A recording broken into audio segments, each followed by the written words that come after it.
एक गांव में धर्मपाल नाम का एक सेठ रहता था। सेठ के पास धन संपत्ति की कोई कमी नहीं थी। वह अपनी एकलौती बेटी के विवाह के लिए योग्य वर की खोज कर रहा था। काफ़ी खोजबीन के बाद उसने 2 लड़के को चुना। एक लड़का अत्यंत सुंदर और रूपवान था, जिससे हर लड़की विवाह करना चाहती थी। सेठ की बेटी को वही लड़का सही लग रहा था।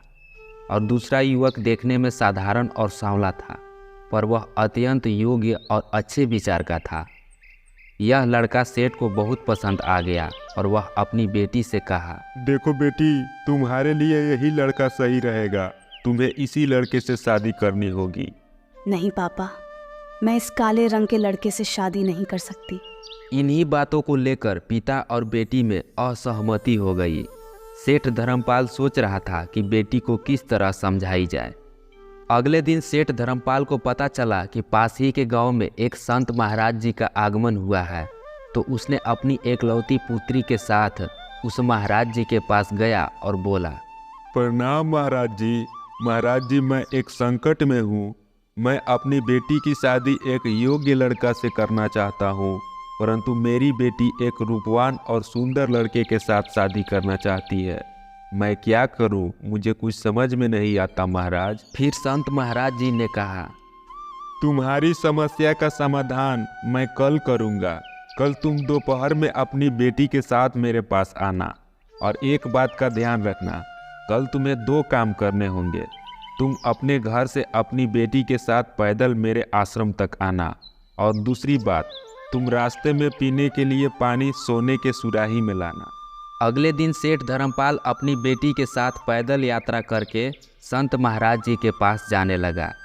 गर्मी के दिन थे और तपती दोपहर में पैदल चलकर बेटी की जान आफत में पड़ रही थी। उसे जब प्यास लगती तो सुराही का पानी इतना गर्म हो गया था कि उसके गले में न उतरता। दोनों फिर किसी तरह से आश्रम पहुँचे और थककर एक तरफ बैठ गए।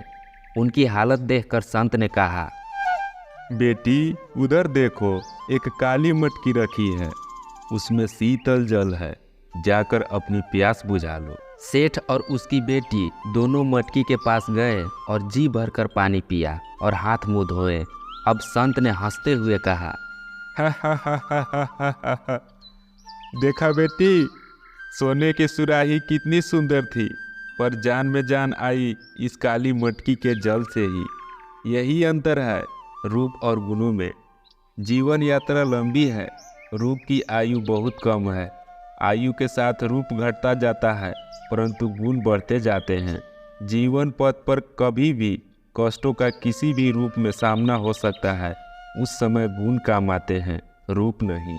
अब सेठ धर्मपाल की बेटी को सारी बातें समझ में आ गई और वह योग्य लड़के के साथ शादी करने के लिए तैयार हो गई। इस कहानी से हमें यह सीख मिलती है कि जीवन में रूप के महत्व को कम नहीं आंका जा सकता है, पर वह सब कुछ नहीं होता। जब बात गुणों से तुलना की हो तो रूप का पलड़ा सदा ही हल्का रहता है। अगर कहानी अच्छी लगी हो तो इस वीडियो को लाइक कर दीजिए, चैनल को सब्सक्राइब कर दीजिए, क्योंकि मैं इसी तरह का मोरल स्टोरी आपके लिए लेकर के आता रहता हूँ। तो मिलते हैं अगले वीडियो में, तब तक के लिए जय हिंद।